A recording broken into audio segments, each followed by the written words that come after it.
Beleza, galera? Eu sou o Luiz Fernando, eu sou especialista Microsoft em desenvolvimento, sou Microsoft MCP, Microsoft MCTS, Microsoft MCSA também. Se você quiser, você pode dar uma pesquisada sobre o que significa no âmbito de desenvolvimento de software essas certificações.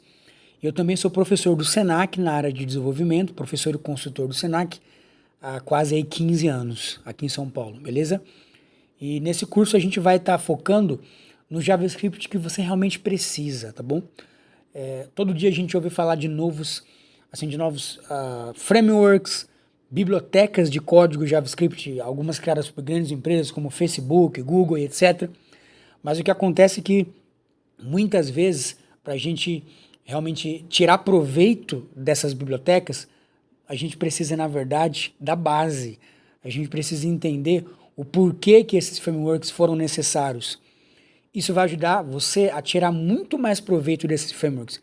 Então é a primeira sugestão que eu dou. Vamos começar primeiro falando sobre a base principal. Se você é muito bom na base, o resto fica fácil.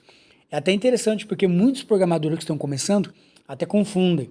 Eles acham que muita coisa que ele faz é parte do framework. Então ele fala assim, isso aqui que eu aprendi em React. Isso aqui que eu aprendi no framework Angular. Mas, na verdade, aquilo lá que ele está falando é JavaScript.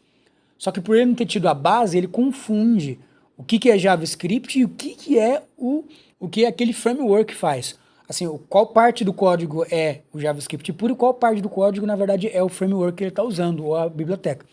Então, isso é uma coisa que a gente vai falar bastante nesse curso, tentar te dar uma base forte, sólida de JavaScript, para, não importa se todo dia aparecer um framework, você vai pegar ele rapidinho, você vai pegar essa library e vai já estar ali adiantado na velocidade que você alcança a senioridade naquela ferramenta, ou melhor dizendo, naquela biblioteca ou framework.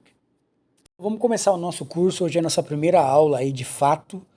A gente vai responder algumas perguntas básicas que todo programador front-end aí focado no JavaScript tem que saber. Primeiro, a gente vai falar um pouquinho sobre o que é o JavaScript na prática. Vamos falar também sobre a popularidade dele, por que hoje é essencial saber JavaScript. Por quê? Será que o pessoal está usando de verdade? E, é claro, onde e como usar o JavaScript. Então, basicamente, a gente vai responder essas três perguntas. Respondendo a primeira delas, o que é o JavaScript? De forma objetiva, ele é uma linguagem de programação para a internet. Isso quer dizer que tudo que ele faz, ele está interagindo, certo? Com um site que você acessa. Então, quando você está na internet, acessou o seu navegador Google Chrome, Firefox, você está mexendo num site, você pode ter certeza que tem JavaScript ali influenciando a sua ação enquanto você clica num botão, ou então quando você faz alguma coisa dinâmica, sabe? Quando você abre a Netflix lá, e aí você passa o mouse por cima de um quadrado que está falando de um vídeo, de repente o quadrado aumenta e começa um vídeo a correr. Toda essa interatividade por trás tem JavaScript.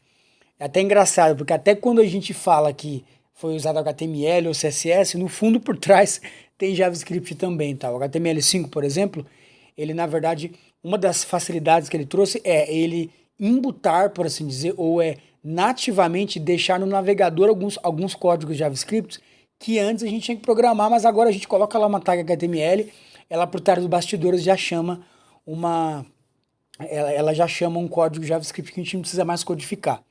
Então, principalmente a questão da interatividade com a página, tá? A interatividade do usuário quanto à página, que a gente chama de front-end. A gente chama de front-end tudo que a gente está falando que o usuário vê, certo? Ele pode também modificar o conteúdo da página de forma dinâmica, também relacionado com o front-end, isso em tempo real. Acabei de dar um exemplo para vocês, a gente passa por cima aí de um vídeo na Netflix, o vídeo aumenta, a gente vê já algo diferente, num tamanho maior e já começa a dar play no vídeo. Isso aí foi uma modificação de conteúdo, só que em tempo real. Isso o JavaScript é o cara para fazer isso, tá?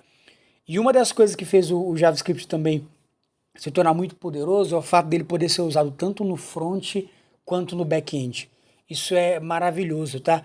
Antigamente a gente usava ele só para se comunicar com a parte de beleza ou de interatividade com o usuário. Hoje, o JavaScript também trabalha sendo o cérebro por trás, que a gente chama de back-end, por exemplo, na conexão com bancos de dados, assim, no ato de você poder expor dados, por exemplo, que chegam do lado do usuário, mas que na verdade o usuário e muitas vezes nem o programador que fez a parte do front-end consegue ver.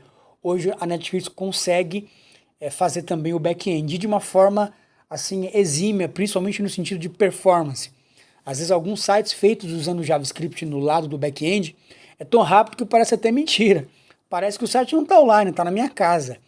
É por isso que empresas como, já citado, Netflix, NASA, Facebook, todas elas aí usam assim, bastante mesmo assim, o JavaScript, porque oferece uma performance muito grande e é exatamente o que grandes empresas como Facebook, NASA e Netflix precisam. Beleza? Então essa é a introdução aí ao JavaScript. Agora a gente vai falar um pouquinho mais sobre como rodar o JavaScript na próxima aula e também como, assim, onde rodar o JavaScript também.